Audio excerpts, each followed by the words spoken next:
독도 영유권을 주장해온 일본이 최근 들어 이번에는 임나 일본 부설을 앞세우며 역사 왜곡을 되풀이하고 있는데요.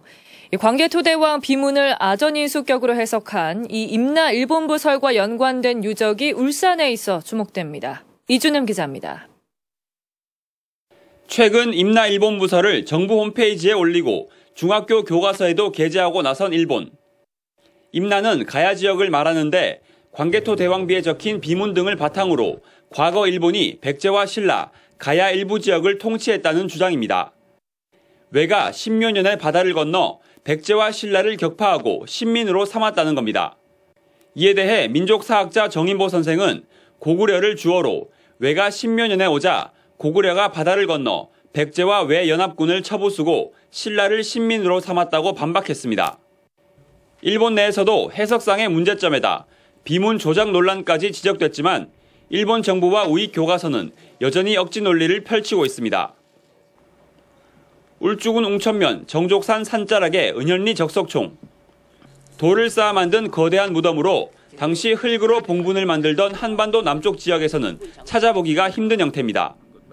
왼쪽은 집안에 있는 고구려 적석총으로 한눈에 봐도 은현리 돌무덤과 비슷한 것임을 알 수 있습니다. 고구려의 수도인 지알에 가면은 이런 양식이 수도 없이 많죠. 그곳에는 한 12,000개 정도 있었다고 그러니까 그 양식과 똑같아요. 이곳이 과거 신라와 가야의 접경 지역이었다는 점으로 미뤄 신라 원정길에 오른 장수급 인물의 무덤일 거란 분석입니다. 뿐만 아니라 인근 우불산성에선 성벽이 움푹 패인 치라는 시설이 발견됐는데 이 역시 고구려군에서만 쓰이던 방어시설이고 또 울주군 삼남면에서는 신라의 불교가 전파되기도 전 고구려와 친교를 맺고 있던 중국 북위의 불상이 발견되기도 했습니다. 두 곳 모두 적석청과 불과 3-4km밖에 떨어져 있지 않은 곳으로 신라 문화권이었던 울산에까지 고구려의 영향력이 미쳤다는 것을 보여주고 있습니다. 고구려에서 말이 5만 군사 지원이지 지금도 5만 군사 원병을 하면 어마어마한 병력이잖아. 그 당시에 파격적으로 지원해 준 거라고 고구려에서.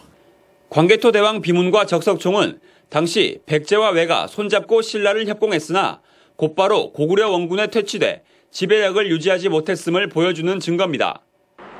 결국 임나 일본부란 철 등을 구입하기 위해 왜가 가야 지역 내 설치한 무역소와 같은 비정치적 기구였다는 게 학계의 주된 견해입니다. 일본의 역사교과서 왜곡 문제로 이처럼 은현리 적석총의 사료적 가치가 더욱 높아지고 있지만 지금껏 제대로 된 발굴은 한 번도 이뤄지지 않았습니다. UBC 뉴스 이준흠입니다.